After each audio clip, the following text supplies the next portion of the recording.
Sir, this premium section is for our established business clients. You'll need to gather your belongings and move to the main cabin now. The word now wasn't an accident. It was delivered with a cold precision, like a line from a script rehearsed many times. David Chen, the lead flight attendant on Apex Airways Flight 811, stood in the aisle, his posture impeccable. His professionally polite smile didn't quite reach his eyes as he looked down at the man in seat 3A. The passenger, Marcus Thorne, glanced up from his tablet, his expression calm but firm. "I have a confirmed ticket for seat 3A. I've paid for this seat. I won't be moving." David's smile tightened at the corners, a brief flash of irritation showing through. He leaned in, lowering his voice as if sharing a corporate secret. "Sir, this is our premium business cabin. It's possible there was some confusion with your booking." His emphasis on the word premium hung in the air like a verdict. Around them, other business class passengers briefly looked up before quickly averting their gazes, their discomfort evident in their sudden fascination with the safety cards in their seat pockets. A woman in 2B murmured something to her companion. A man in 4C watched with open curiosity. Marcus deliberately folded his tablet's cover, his movements slow and measured. "There is no confusion. I have a confirmed reservation for this seat. Here's my boarding pass." He held out the document, his eyes locked on David's face. David barely glanced at it. "I understand, but we require this seat for one of our priority clients. We would be happy to find you another seat on the aircraft." "I'm not moving," Marcus repeated, his voice quiet but unyielding. "This is the seat assigned to me." David's professional veneer began to crack. "Sir, I strongly advise you to cooperate. We have procedures for passengers who don't understand our policies here." What David Chen didn't know was that in less than 15 minutes, Marcus Thorne would not only refuse to move, but would also be the cause for the grounding of the entire Apex Airways fleet, launching the most significant discrimination inquiry in the history of aviation. The man he was attempting to displace from seat 3A wasn't just another traveler.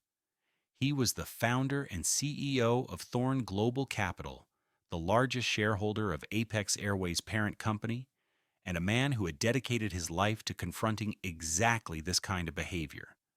For the moment, however, Marcus sat quietly, watching David Chen make the most catastrophic mistake of his professional life, a mistake that would reshape not just a single flight, but an entire industry's approach to dignity and respect. The business class cabin of Apex Airways Flight 811 from Atlanta to Los Angeles gleamed under soft, ambient lighting. Leather seats were arranged in neat, spacious rows as the morning sun streamed through partially drawn window shades. Flight attendants moved with practiced efficiency, their smiles unwavering as they performed their pre-departure duties. It was 9:42 a.m. on a Tuesday, and the atmosphere was thick with the silent tension that often accompanies elite travel.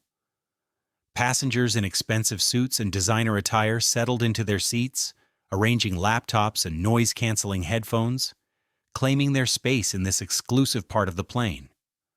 Most paid little attention to the interaction unfolding in row 3, though a few watched with a mix of discomfort and fascination, sensing a confrontation that was about to escalate. The premium cabin was the height of business travel luxury. Polished surfaces reflected the warm glow of the lighting.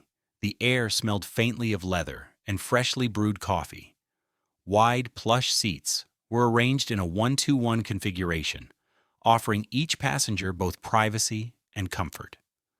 Crystal glasses awaited pre-takeoff champagne, and branded amenity kits rested on each seat.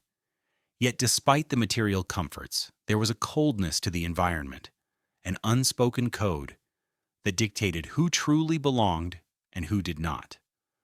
Marcus Thorne, 48, sat in seat 3A with the quiet confidence of a man who understood his own value without needing to advertise it.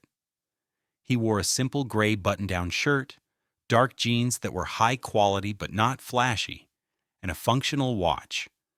His closely cropped hair was flecked with gray at the temples, and his eyes, now fixed on David Chen, held a lifetime of experience with similar confrontations. There were no designer logos on his clothing, no ostentatious rings or bespoke accessories signaling his wealth, just a man dressed comfortably for a long flight, whose presence commanded respect without demanding it. His hands rested calmly on the armrests, neither defensive nor aggressive, simply present. David Chen, 45, was a stark contrast. His Apex Airways uniform was immaculate, every crease sharp, every button polished. With 18 years of service, he had built a reputation for anticipating the needs of elite travelers, smoothing their journeys with an almost clairvoyant efficiency. His smile was a strategic tool, and his eyes constantly scanned for status symbols, calculating service priorities based on visible affluence. At that moment, those eyes were fixed on Marcus with poorly disguised contempt. David's body language was telling. A slight lean backward, chin tilted up. A subtle physical distancing that communicated his judgment more clearly than any words. Around them, the other passengers formed a silent audience. A woman in designer loungewear pretended to be engrossed in her phone while watching the scene from the corner of her eye. A middle-aged executive nervously adjusted his tie, clearly uncomfortable with the conflict but unwilling to get involved. A young professional woman discreetly angled her phone, trying to capture the unfolding drama. Without being obvious, the air was charged with unspoken tension, the kind that arises when an unwritten social rule is challenged, when someone refuses to abide by the invisible code that everyone else has tacitly accepted. 20 minutes earlier, Marcus Thorne had boarded Flight 811 without any fanfare. He walked down the jet bridge with the other premium cabin passengers, his carry-on a simple black leather backpack that stood out among the branded luggage surrounding him. At the aircraft door, he received the standard business class welcome, though the flight attendant's smile faded slightly as her eyes scanned his casual attire. "Seat?" she asked, the customary welcome aboard conspicuously absent. "3A," Marcus replied, gesturing to his left. She gave a curt nod, a subtle frown forming before she turned her attention to the passenger behind him. "Mr. Henderson, so good to see you again. Your usual bourbon will be ready after we take off." Marcus found his seat without assistance, noticing how the flight attendants hurried to help other passengers with their bags. He stowed his backpack under the seat in front of him, settled in, and observed the quiet scrutiny from the crew. There were quick glances that assessed and dismissed him. Offers of pre-departure drinks never materialized for him, with one flight attendant passing his seat entirely despite making eye contact. Another crew member, checking seatbelts, asked to see his boarding pass a second time, a request not made of any other passenger. They were small distinctions, minor frictions that most might overlook, but Marcus noticed everyone. He had encountered these micro-judgments his entire life. As a scholarship student at prestigious universities, as a young professional rising through the ranks of finance, and now, ironically, as a billionaire investor whose appearance didn't align with common assumptions about wealth. He had intentionally boarded this particular flight as part of his company's anonymous audit program. Thorne Global Capital held significant stakes in several airlines, and Marcus frequently traveled incognito to evaluate their service from the perspective of an ordinary passenger. Today's flight on Apex had been chosen after a series of discrimination complaints filed against this route's crew had vanished into an administrative void. As Marcus observed the cabin, he saw David Chen at the center of it all, directing the crew's attention toward passengers with obvious status symbols, designer bags, expensive watches, familiar faces from financial news. David's treatment of those without such markers was perfunctory at best, dismissive at worst. Marcus opened his tablet and settled in, mentally cataloging each interaction, each subtle difference in service. He wasn't looking for a confrontation, but he wouldn't shrink from one either. Experience had taught him that dignity wasn't something you waited to be granted. It was something you asserted through calm persistence. He sensed the conflict was coming long before David approached his seat. He had seen the whispered conversation between David and another crew member, the glances in his direction, the preparation for what they clearly saw as an unpleasant but necessary task. When David finally arrived, Marcus was ready, not eager for a fight, but unwilling to surrender what was rightfully his. "Where is my seat? I specifically requested 3A, as I always do." The voice sliced through the cabin's low murmur, commanding attention not with volume, but with pure, unadulterated entitlement. Edward Vance, 52, stood in the aisle, his 6'2" frame exuding an aura of practiced dominance. Everything about him screamed wealth and status, from his tailored charcoal suit that likely cost more than a month's rent for most people, to his platinum cufflinks and handmade Italian leather briefcase. His silver hair was perfectly styled, and a Patek Philippe watch glinted under the cabin lights as he gestured impatiently. "Mr. Vance, welcome aboard." David's entire demeanor shifted, his voice warming with genuine deference. "We're just resolving a minor seating issue. Your usual seat will be ready in a moment." Edward surveyed the cabin with the confidence of someone who expected the world to rearrange itself for his convenience. His gaze eventually settled on Marcus, and his expression moved from impatience to confusion, then to thinly veiled contempt. "This is my seat," he announced, addressing Marcus directly for the first time. It was a declaration, not a question, as if his claim alone superseded any official assignment. Marcus looked up calmly. "According to my boarding pass, it's mine for today." Edward blinked, momentarily thrown by the quiet refusal. People didn't say no to Edward Vance, CEO of Vance Industries and a man whose annual spending with Apex Airways could fund a small city's public school system. "There's obviously been a mistake," Edward said, turning to David as if Marcus were merely a piece of furniture to be removed. "I have had this seat on every Tuesday morning flight to Los Angeles for the last 3 years. It's in my profile." David nodded eagerly. "Absolutely, Mr. Vance. We're working to resolve this right now." "By resolve, you mean you expect me to move, even though I have a confirmed reservation for this exact seat?" Marcus asked, his tone conversational, but firm. Edward's jaw tightened.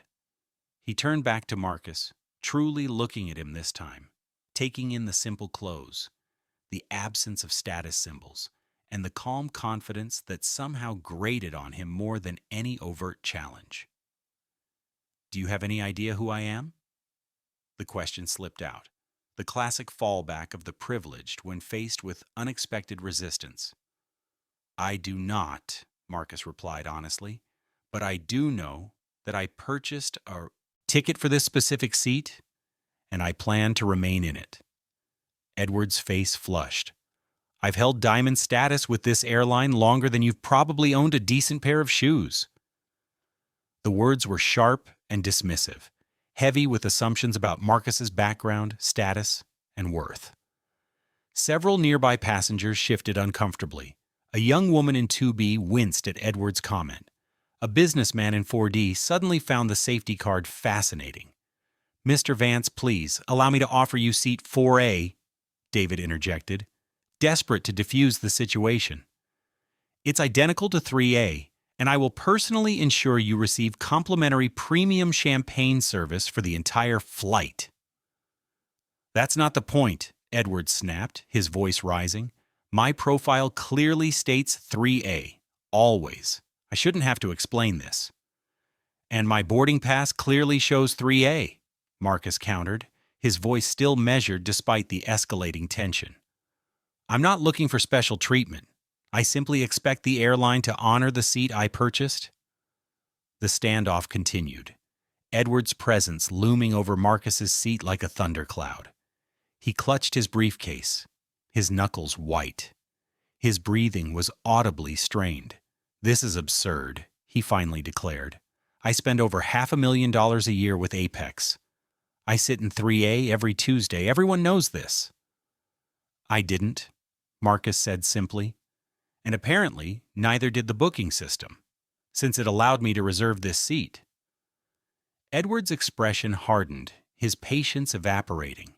He leaned down, his voice low but intense. "Listen carefully. I don't know who you are or what little point you think you're making, but you're about to learn a very expensive lesson about how the world really works."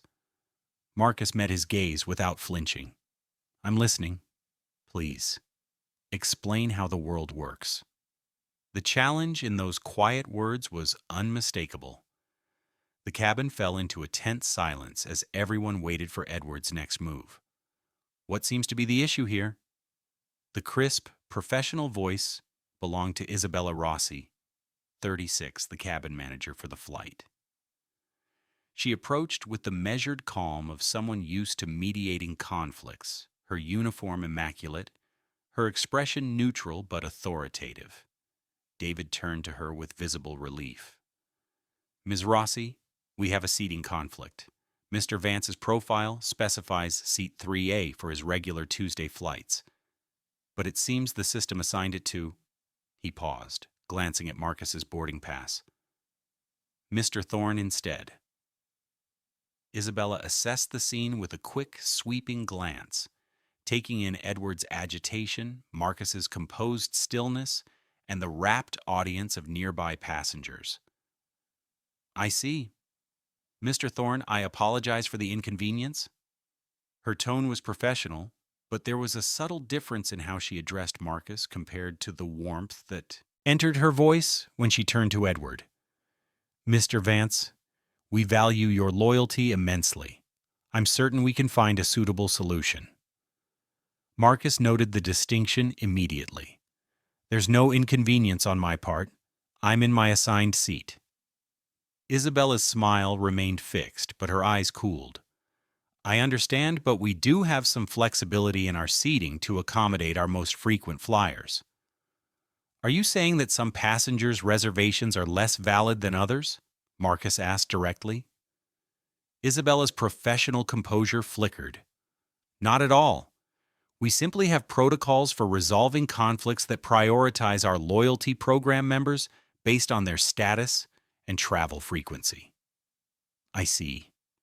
And where is that policy stated when one purchases a ticket?" Marcus's question was pointed but delivered without aggression. "It's an understood part of our service model," Isabella replied, her certainty wavering. Edward interrupted, his patience gone. "This is ridiculous. I shouldn't have to stand here arguing about a seat that practically has my name on it." "Mr. Vance is a Diamond Elite member with over 5 million lifetime miles," David added, as if this settled the matter. Marcus nodded thoughtfully. "Impressive. I respect Mr. Vance's loyalty to Apex. However, that doesn't invalidate the reservation I made for this specific seat." Isabella leaned closer to David, whispering something inaudible, but Marcus caught fragments. "Not worth the scene. Find another solution. PR nightmare if he posts." The whispered conference continued, with occasional glances toward Marcus that measured and dismissed him. Their assumptions were clear. He wouldn't understand the complex hierarchies of airline status. He would eventually yield to authority. His protest was merely a delayed surrender. Meanwhile, a few rows back, a passenger named Chloe Davis, 29, a junior flight attendant with Apex traveling off-duty, watched the interaction with growing discomfort. As a single mother, the thought of losing her job was terrifying. But unlike her colleagues, she recognized the subtle biases at play, the automatic deference to visible wealth, the dismissal of the less ostentatious passenger, the unquestioned assumption about who belonged in premium cabins. She caught Marcus's eye for a moment, an apologetic look on her face. He gave a slight nod in acknowledgement, sensing a potential ally. As the hushed conversation continued, Edward's impatience mounted. "I don't have time for this," he announced. Either fix it now, or I need to speak with someone who can make a decision. Isabella straightened immediately. Of course, Mr. Vance. Mr. Thorne, she said, turning to Marcus, we are prepared to offer you compensation for the inconvenience, a voucher for future travel, and complimentary premium services in another seat. Thank you, but I'm declining the offer, Marcus replied evenly. I will remain in my assigned seat. Isabella's professional smile tightened. Sir, we're trying to find a reasonable solution here. The reasonable solution would be to honor the seat assignments your system issued, Marcus pointed out. Mr. Vance could be offered the same compensation package to take another available business class seat. David actually let out a short, incredulous laugh which he quickly suppressed. That's not how this works, he said, his customer service voice gone. Then please, explain exactly how it does work, Marcus requested, his calm unwavering. Because from where I'm sitting, literally, it appears that some passengers' confirmed reservations are treated as suggestions rather than contracts. The question hung in the air, unanswerable, without admitting to the preferential treatment that was the unspoken core of their service model. Mr. Thorne, Isabella began again, adjusting her approach, I understand your position, but I'd like to offer you something that might make this work for everyone. She produced a tablet from her uniform pocket and tapped through several screens. We can offer you a complimentary upgrade on your next 3 flights with Apex, regardless of fare class. Additionally, we'll add 50,000 miles to your loyalty account and provide premium meal service in whichever seat you move to today. She presented the offer with the confidence of someone who believed the problem was simply a matter of insufficient compensation, that Marcus's principles had a price, and she had just met it. Edward stood nearby, arms crossed, watching the negotiation with thinly veiled impatience. His body language broadcast his absolute certainty that this would be resolved in his favor any second. Marcus considered the offer thoughtfully. That's generous, he acknowledged. However, this isn't about compensation or upgrades. Then what is it about?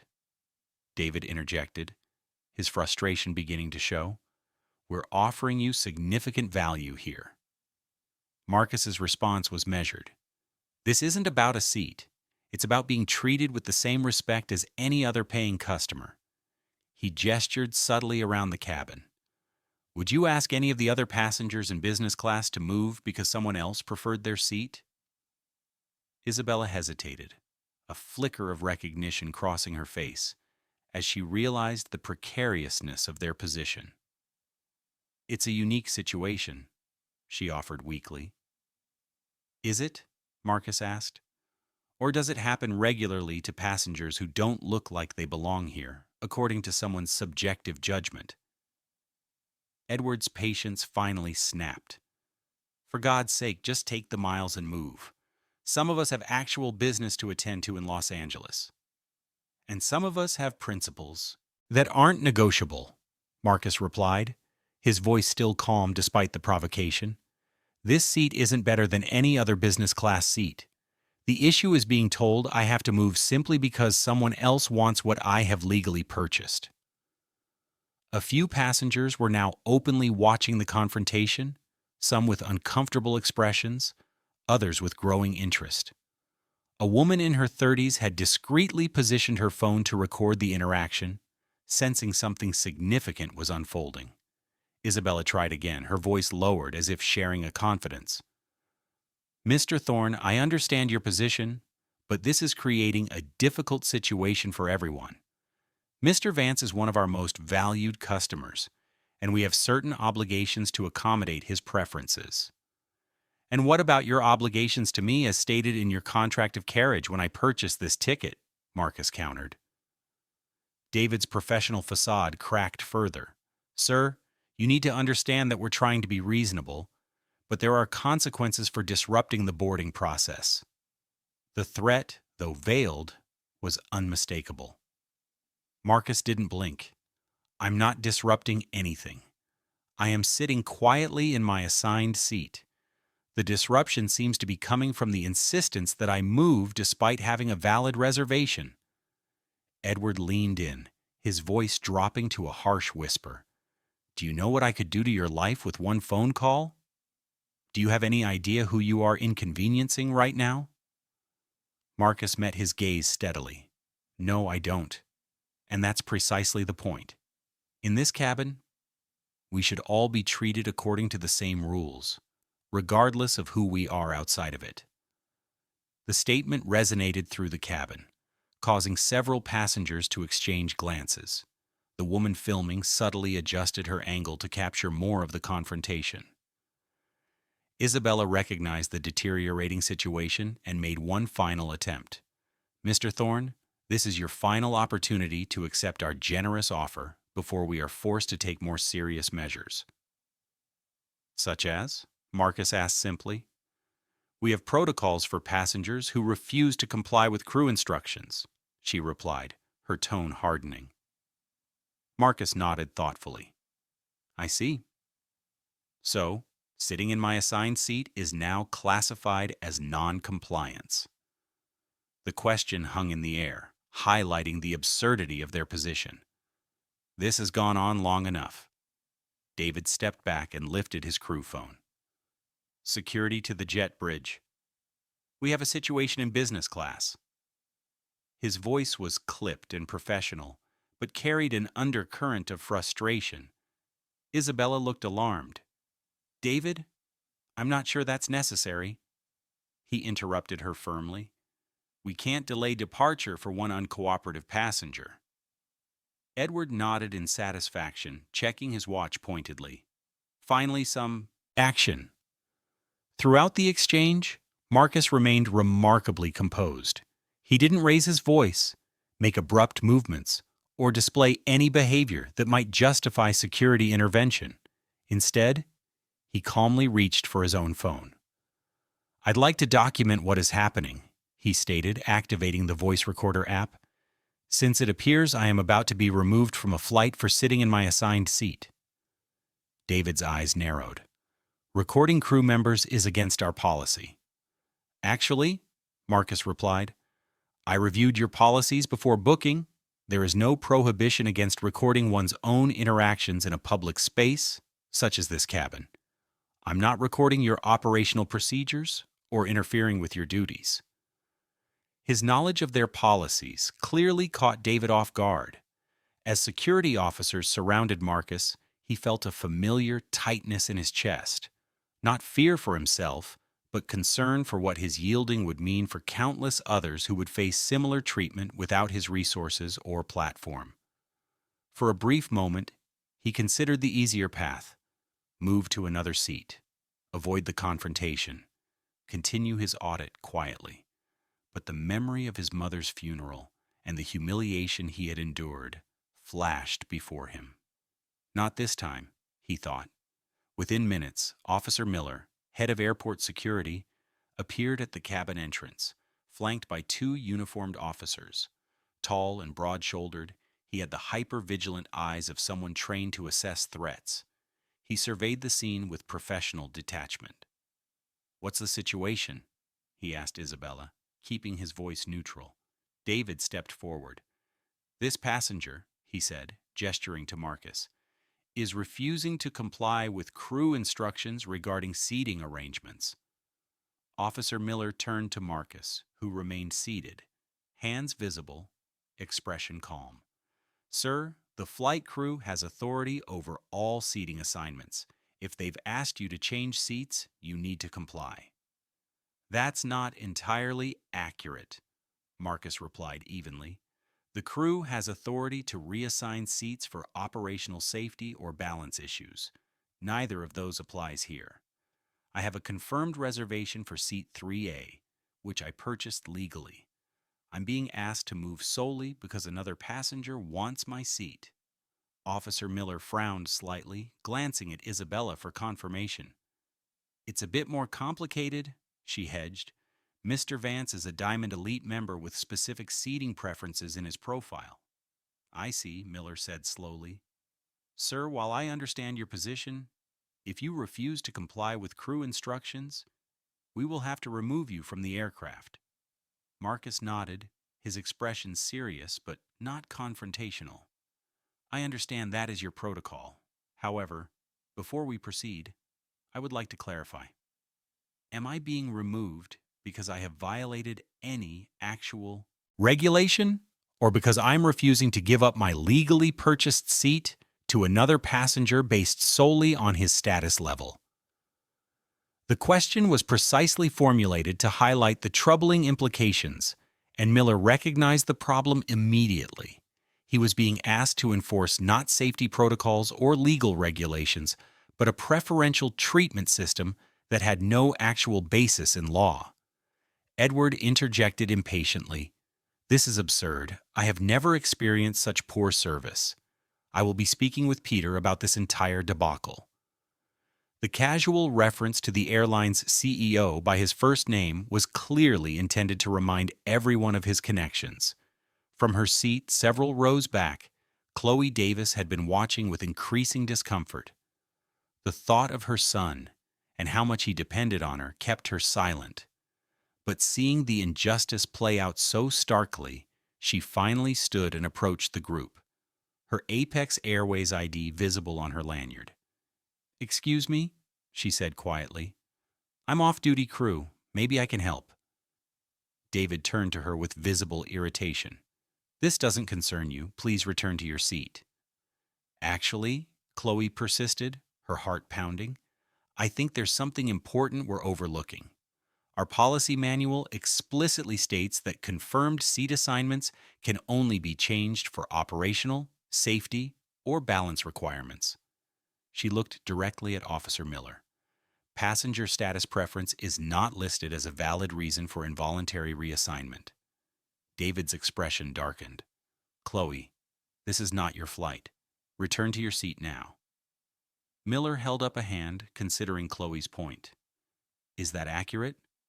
Because I can't remove a passenger who isn't violating any actual regulation." The atmosphere in the cabin had shifted. Other passengers were now openly watching, and more than one phone was recording the interaction. The sense of public scrutiny was palpable, and with it came the uncomfortable realization that this incident could easily go viral if handled poorly.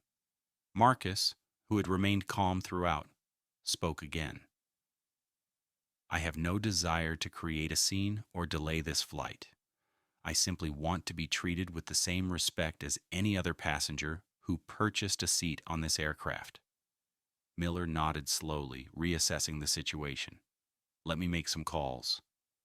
As Miller stepped away to consult with his superiors, Marcus reached into his backpack and retrieved a small leather wallet. From it, he produced a platinum card, the highest tier in Apex's loyalty program. "Since status seems to be the central issue here, perhaps I should clarify something," he said quietly, passing the card to Isabella. "I've been an Apex customer for over 15 years. That card represents approximately 8 million miles flown." Isabella stared at the card in shock, then at Marcus, then back at the card. The platinum tier was invitation only, reserved for the airline's absolute top customers. David leaned over to verify, his expression shifting rapidly from skepticism to confusion to alarm. "But you didn't present this during boarding?" Isabella stammered. "No," Marcus agreed, "because I shouldn't have to. Every passenger deserves respectful treatment, regardless of status level or appearance." Edward, catching sight of the platinum card, faltered visibly for the first time. "Wait, you're a platinum member? Then why are you being so difficult about this? Surely you understand how these things work." "I understand exactly how these things work," Marcus replied. "That is precisely why I am taking this stand." The revelation caused a subtle but significant power shift. The crew members exchanged uncertain glances, their confidence in their position clearly shaken. At that moment, a new figure appeared at the front of the cabin. Samuel Harding, 57, Apex Airways Vice President of Customer Experience, who happened to be traveling on this flight. Tall, silver-haired, with the practiced charm of a career spent in executive customer relations, Harding surveyed the scene with visible concern. "I was informed we have a situation," he said, approaching the group with a professional smile that didn't reach his eyes. "Perhaps I can help resolve it." Isabella quickly briefed him in hushed tones, showing him Marcus's platinum card with evident confusion. Harding turned to Marcus, extending his hand. "Mr. Thorne, I apologize for this inconvenience. I'm Samuel Harding, VP of Customer Experience." Marcus shook his hand but remained seated. "Mr. Harding, I appreciate your intervention, but I'm concerned about what's happening here." Harding nodded sympathetically. "I understand completely. Let me assure you that Apex values all our customers, especially our Platinum members. We will make this right immediately." "That is my concern exactly," Marcus replied. "The implication that this situation would be handled differently if I weren't a Platinum member." Harding's smile faltered slightly. "Mr. Thorne, while we respect all our customers, we have certain protocols for our most valued partners." "And those protocols include displacing other passengers from their assigned seats?" Marcus asked. Harding hesitated, caught between corporate policy and the increasingly public nature of this confrontation. He was acutely aware of the recording phones, the attentive audience, the potential PR disaster unfolding. "It's a complex balance," he offered diplomatically. "We try to accommodate everyone's needs while recognizing different levels of loyalty." "Let me be clear," Marcus said, his voice still calm but carrying unmistakable resolve.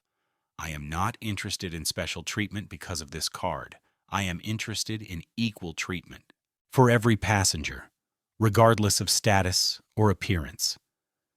The fact that your staff was prepared to remove me from my rightful seat until they saw this card is deeply troubling." Harding shifted uncomfortably, recognizing the dangerous territory they were entering. "Mr. Thorne, perhaps we can discuss your concerns privately after we resolve the immediate seating issue." "The seating issue is resolved," Marcus stated firmly. "I am in my assigned seat where I will remain for this flight." Harding turned to Edward, who had been watching this exchange with the growing realization that he might not win this battle. "Mr. Vance, I sincerely apologize for this situation. If you would allow me, I would like to offer you Seat 1A today, which is actually our premium business position with extra leg room, along with complimentary champagne service and a voucher for future travel." Edward, sensing the shifting dynamics and the public attention, reluctantly nodded. "Fine, but this is unacceptable. I have never been treated this way on Apex." The irony of his statement, given what Marcus had just experienced, was not lost on the observing passengers, several of whom exchanged knowing glances. As Harding escorted Edward toward his new seat, the immediate crisis appeared resolved. But Marcus knew, as did everyone who had witnessed the exchange, that this was not over. It was, in fact, just beginning. As the cabin settled following the confrontation, Marcus remained in seat 3A, outwardly calm but inwardly calculating. This was not the first time he had faced such treatment, nor was it an unplanned encounter. The confrontation, while not orchestrated, had been anticipated as a possibility during his anonymous audit of Apex's service culture. Behind his composed expression, Marcus's mind worked methodically, assessing the situation not with anger, but with strategic precision. He observed the crew's interactions with other passengers, noting how service patterns shifted depending on perceived status. He watched David avoid eye contact while serving his section, and noted how Isabella checked on Edward 3 separate times in 10 minutes. The cabin crew's behavior told a story beyond this single incident. It revealed an ingrained culture of bias that permeated their service model, likely invisible to those who benefited from it, but glaringly obvious to those on the receiving end. Marcus discreetly checked his phone, sending a series of coded text messages to his team at Thorne Global Capital, Protocol 7 in progress. Documentation active. Stand by for timeline. This was not impulsive anger. It was a measured response based on careful preparation. Marcus had developed these protocols after decades of similar experiences, not just in air travel, but throughout his journey from a middle-class childhood in Detroit to Harvard Business School, to the upper echelons of global finance. He recalled an incident from 15 years earlier when, despite being a successful investment banker, he was removed from first class because the crew couldn't verify his ticket's authenticity. The humiliation had stayed with him, not because he craved luxury, but because the implicit judgment about who belonged represented something deeper about American society. When he founded Thorne Global Capital and began acquiring stakes in major companies, Marcus made a private commitment. He would use his position not just for profit, but for transformation. His anonymous travel program became a cornerstone of that mission, flying commercially without announcement or entourage, experiencing service as it truly existed rather than the choreographed perfection presented to known VIPs. As Flight 811 prepared for departure, Marcus's focus shifted temporarily from the crew's behavior to a more immediate concern. Through his window, he noticed something unusual on the wing, a small but distinct streak of fluid near one of the engine housings, catching the morning sunlight with an oily sheen. He pressed the call button, which David responded to with visible reluctance. Yes? David's tone remained professionally distant. There appears to be fluid leaking near the left engine housing, Marcus said quietly, pointing out his window. It might be worth having maintenance check before takeoff. David glanced out the window perfunctorily. That's normal condensation, sir. Nothing to worry about. Marcus persisted gently. I've flown over 8 million miles, Mr. Chen. That doesn't look like condensation to me. The color and viscosity suggest hydraulic fluid. I'll make a note of it, David replied dismissively, clearly interpreting the observation as a passenger's attempt to assert knowledge or delay the flight. As David walked away without truly addressing the concern, Marcus sent another text to his team. Possible maintenance issue identified. Crew dismissive. Documenting timeline. He wasn't creating problems. He was identifying them. And the airline's response, or lack thereof, was becoming part of a troubling pattern that extended beyond customer service into potential safety implications. As the boarding process completed and the cabin doors closed, Marcus continued monitoring the fluid streak on the wing. What had started as a small line had now expanded to a more concerning patch, its amber color distinctly different from normal condensation. Once again, he pressed the call button. This time, Isabella responded. "How can I help you, Mr. Thorne?" Her tone was professionally cordial but guarded. "I'm still concerned about that fluid leak near the engine," Marcus explained, gesturing toward the window. "It's expanding and appears to be hydraulic fluid rather than condensation." Isabella leaned over to look, her expression changing slightly as she registered the amber streak. "I'll have the captain informed," she said, more seriously this time. Within minutes, Captain Harris's voice came over the intercom. "Ladies and gentlemen, we've been notified of a potential maintenance concern that we need to verify before departure. This is strictly precautionary, but safety is our absolute priority. Our mechanics will perform a brief inspection, which should only take a few minutes. We appreciate your patience." Passengers exchanged glances, some annoyed at the delay, others concerned about the nature of the maintenance issue. Edward, from his new seat in 1A, threw a suspicious glance toward Marcus, clearly assuming this was some form of retaliation for the seating dispute. 20 minutes later, Frank Kowalski, 44, a senior mechanic, boarded the aircraft and approached the cockpit. After a brief consultation with the captain, he moved through the cabin toward Marcus's seat. "Sir," Frank said quietly, "could you show me exactly what you noticed?" Marcus pointed out the window to the now significant streak of fluid. It started as a small line about 40 minutes ago and has been slowly expanding. The color and viscosity suggest hydraulic fluid to me, possibly from the aileron control system based on its location. Frank's eyebrows rose slightly at the technical assessment. He studied the streak carefully, then nodded. You're absolutely right. That is hydraulic fluid, and it shouldn't be there. May I ask your background, sir? I spent some time in aerospace engineering before switching to finance, Marcus explained simply. Frank nodded again, then turned to Isabella, who had been hovering nearby. We need to deplane immediately and swap aircraft. This is a Class 2 fluid leak affecting critical control surfaces. Isabella's professional composure cracked slightly. Is it serious? Serious enough that this aircraft is not flying today, Frank replied firmly. If it had gone unnoticed during flight. He didn't complete the sentence, but his expression conveyed the gravity of the situation. As Frank confirmed the hydraulic leak's severity, a chill ran down Marcus's spine that had nothing to do with the cabin temperature. The realization was staggering. His unwillingness to be moved hadn't just been about dignity, it had potentially saved everyone on board from disaster. The thought of what might have happened had he yielded his seat made his hands tremble slightly, the only visible crack in his composed exterior all day. The announcement came minutes later. All passengers would need to deplane while a replacement aircraft was prepared.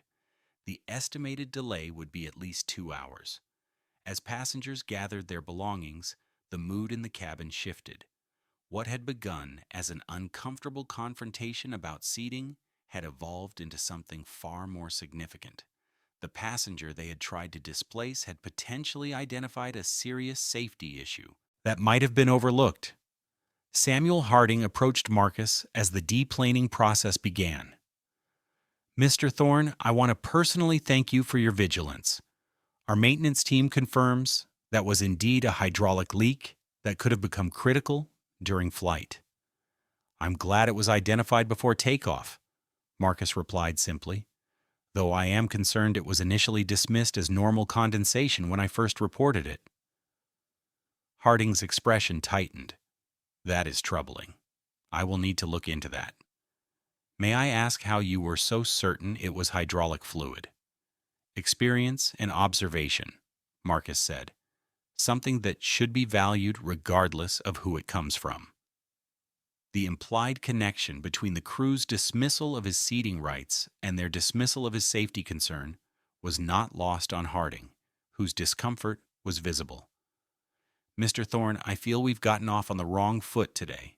Perhaps while we wait for the replacement aircraft, we could have a more constructive conversation about your experience with Apex. Marcus nodded.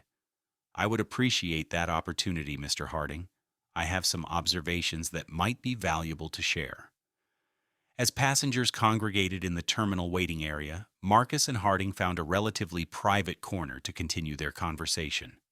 Mr. Thorne, first, let me reiterate my apology for your experience today, Harding began, his tone professionally contrite. It is clearly not representative of the service Apex aspires to provide. Isn't it, though? Marcus asked quietly. Because from my observation, it's precisely representative of how your crew treats passengers based on appearance rather than actual status, or more importantly, basic human dignity. Harding shifted uncomfortably. We have strict non-discrimination policies. Policies on paper mean nothing when the culture contradicts them, Marcus interrupted gently. Let me share something with you. He recounted an incident from 20 years earlier. How, as a young black professional on his way to his mother's funeral, he had purchased a first-class ticket to ensure he could rest during the long flight after days without sleep. The gate agent took one look at me, young, black, dressed in clothes that weren't designer brands, and immediately questioned my ticket. Are you sure you're at the right gate? She asked. I showed my boarding pass. She called her supervisor. They made me step aside while other passengers boarded, staring at me like I was trying to sneak into a space I hadn't paid for. Harding listened, his discomfort visible, but his attention genuine. When they finally let me board, Marcus continued, someone had already been given my seat. I was moved to the back of the plane between two other passengers. I arrived at my mother's funeral exhausted, humiliated, and late. I'm truly sorry that happened to you, Harding said. It wasn't just that incident, Marcus explained. It's the pattern, the constant small indignities. Being followed in first-class lounges, having flight attendants repeatedly check my boarding pass, while white passengers walk past unchallenged. Being served last, or sometimes not at all. Each individual incident seems small enough to dismiss, which is exactly what happens when they are reported. Harding nodded slowly, recognition dawning in his eyes. I promised myself that day at my mother's funeral that if I ever had the power to change this system, I would, Marcus continued, not just for me, but for everyone who has been looked at and immediately judged as not belonging. He paused, considering how much to reveal. Mr. Harding, I don't typically announce this when I travel, but I believe context is important for our discussion. I am Marcus Thorne, founder and CEO of Thorne Global Capital. Harding's eyes widened as recognition set in. Thorne Global Capital was a $170 billion asset management firm with significant holdings across multiple industries, including, Harding suddenly realized, Apex Airways' parent company. We own approximately 37% of Apex's outstanding shares, Marcus continued calmly, making us your largest single shareholder. Harding paled visibly. I had no idea. That's intentional, Marcus explained. I travel anonymously through our corporate accountability program. I experience your airline as an ordinary passenger would, not as someone receiving the choreographed VIP treatment that masks the real culture of your organization. Mr. Thorne, I don't know what to say, Harding stammered. You don't need to say anything right now, Marcus replied. But you do need to listen. What happened today is not an isolated incident. Based on our audit program across multiple flights and routes, it is a pattern that reflects a deeply entrenched cultural problem at Apex. He withdrew a tablet from his backpack and opened a secure folder. These are documented incidents from just the past 6 months, all filed through proper channels, all effectively buried in your customer service system. Harding reviewed the data with growing alarm. Dozens of incidents where passengers of color, or those without visible status markers, were treated with dismissiveness, suspicion, or outright hostility. This is not just a customer service issue, Marcus continued. It's a safety issue, as evidenced by how quickly my concern about the hydraulic leak was dismissed. When crew members make judgments based on appearances rather than substance, they create blind spots that can have serious consequences. I understand, Harding said, his professional veneer cracking to reveal genuine concern. What do you want from us, Mr. Thorne? Marcus's expression remained calm but determined. I want accountability and transformation. Not just a PR statement or a one-day training session. Real, measurable change in how Apex treats every passenger, regardless of appearance, status, or background. Harding nodded slowly, the full implications of the situation becoming clear. This was not just about one uncomfortable incident or one disgruntled passenger, even a VIP passenger. This was about a major shareholder who had identified fundamental problems in the company's operations, culture, and safety protocols. We should continue this conversation with Peter, Harding said, referring to Apex's CEO. He needs to hear this directly. I agree, Marcus replied, because what happens next will depend entirely on how seriously your leadership takes these issues. As Marcus and Harding continued their conversation in the terminal, the ripple effects of the incident were already spreading through Apex's corporate structure. At Thorn Global Capital headquarters, Evelyn Reed, 42, Marcus's chief of staff, had received his coded text messages and immediately activated their response protocol. A dedicated team gathered in the crisis management room, multiple screens displaying social media feeds, news alerts, headcount, and internal communications channels. Marcus has initiated Protocol 7 on Apex Flight 811, Evelyn announced to the assembled team. We have confirmation of discriminatory treatment followed by identification of a safety issue that was initially dismissed. The flight has been grounded for maintenance. The team moved with practiced efficiency, each member understanding their role without need for detailed instruction. This was not their first airline audit intervention, though it appeared to be potentially the most significant. Social media monitoring shows 3 passenger videos already uploaded, reported a young analyst, tracking real-time mentions. 2 on Twitter, 1 on Instagram. Early comments are overwhelmingly supportive of the passenger being pressured to move, though they don't yet know it's Marcus. Legal team prepared documentation packages on all incidents we've recorded on Apex over the past 24 months, Evelyn instructed. Communications, draft 3 scenario responses based on how Apex leadership reacts. Regulatory liaison, alert our contacts at the FAA and DOT that we may be filing formal reports depending on Apex response. While the Thorn Global team mobilized, a parallel crisis was unfolding at Apex Airways corporate headquarters.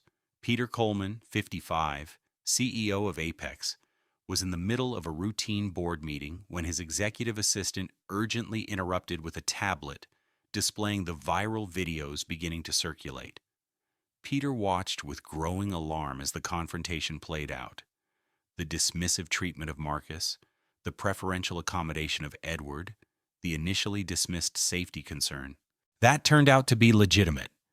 And finally, the revelation rippling through aviation industry circles that the passenger involved was none other than Marcus Thorn. "Get Samuel Harding on the line immediately," Peter instructed, his voice tight with controlled panic. "And clear my schedule for the rest of the day." Within minutes, he was speaking with Harding via a secure video link, the gravity of the situation becoming increasingly clear. "He's there with you now?" Peter confirmed, glancing nervously at the board members who remained in the room, all watching with concerned expressions. "Yes," Harding replied. "And Peter, this isn't just about today's incident. Thorn Global has been conducting systematic audits of our service for months. They have documented evidence of a pattern of discriminatory treatment and safety protocol violations." "How bad?" Peter asked simply. Harding's expression conveyed the severity. "Bad enough that, as our largest shareholder, he could force significant changes in leadership if we don't address it properly." Peter closed his eyes briefly, processing the implications. "Tell him I'm flying out personally. I'll be there in 3 hours. In the meantime, ground all aircraft in the fleet for immediate safety inspections." "All aircraft?" Harding echoed, stunned by the scale of the response. "All of them," Peter confirmed grimly. "If one critical safety concern was dismissed due to bias today, there could be others we've missed. We can't take that chance." As Peter ended the call, he turned to address the silent board members. "Ladies and gentlemen, we have a situation that requires our immediate attention. Marcus Thorn of Thorn Global Capital has identified serious cultural and safety issues within our operation. He was subjected to discriminatory treatment on one of our flights today, and when he reported a hydraulic leak, his concern was initially dismissed due to the same biases." The room erupted in concerned murmurs. "I have ordered a fleet-wide grounding for safety inspections," Peter continued, raising his hand to quiet the protests. "Yes, it will be expensive, yes. It will disrupt operations. But the alternative could be catastrophic, both from a safety perspective and a corporate governance standpoint." He turned to the company's chief communications officer. "Prepare a statement acknowledging the incident, the fleet grounding, and our commitment to addressing both the safety and cultural issues identified. No spin, no corporate jargon, just straightforward accountability. As the Apex corporate machine whirred into crisis response mode, Evelyn Reed received another message from Marcus. Meeting with CEO in 3 hours. Full documentation needed. Prepare for Plan A implementation if response is inadequate. Plan A was the most comprehensive intervention in their corporate accountability playbook, a complete leadership overhaul and cultural transformation program that Thorne Global would require as a condition of maintaining their investment. The stakes could not be higher, for both Marcus personally and for the thousands of employees and millions of passengers whose lives would be affected by what happened next. Back at the gate area, the situation was evolving rapidly. As passengers from Flight 811 milled about, waiting for updates, airport security personnel approached Marcus and Harding, led by a grim-faced David Chen. "Mr. Harding," one of the officers began, "we've received a report of a passenger making false claims about aircraft safety to disrupt operations." Harding looked stunned. "What? That's completely inaccurate. The maintenance team confirmed the hydraulic leak was real and serious." David stepped forward, his expression a mixture of defiance and desperation. The passenger made these claims only after being involved in a seating dispute. It appears to be retaliatory behavior designed to delay the flight. Marcus observed the situation with remarkable composure, noting how quickly the narrative was being rewritten to cast him as the problem, rather than the biased treatment or the actual safety issue. "Officer," Marcus said calmly, "the maintenance log will confirm that Frank Kowalski, your senior mechanic, classified this as a Class 2 fluid leak affecting critical control surfaces. That is an objective fact, not a passenger claim." The security officer hesitated, clearly caught between conflicting accounts. "Sir, we need to take statements from everyone involved. Please come with us to the security office." "Am I being detained?" Marcus asked directly. "Not at this time, but—" "Then I'm declining to leave this area," Marcus stated firmly. "I have done nothing wrong, and the maintenance records will confirm that my safety concern was legitimate and potentially life-saving." By this point, several passengers from the flight had gathered around, witnessing this new development. Olivia Chen, 34, who had been seated in 4B and witnessed the entire initial confrontation, stepped forward. "Are you seriously trying to remove the man who potentially saved all our lives?" she demanded loudly. "I was sitting right behind him. He was treated horribly by your staff just because he didn't look like he belonged in business class.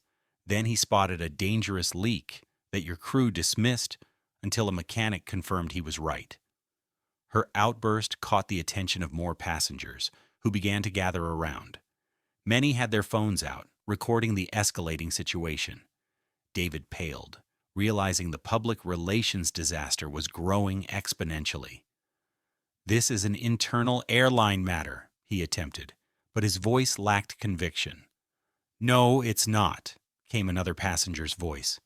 "It's a public safety matter, and we all witnessed it." An elderly white man in 5C who had watched the entire confrontation unfold leaned forward.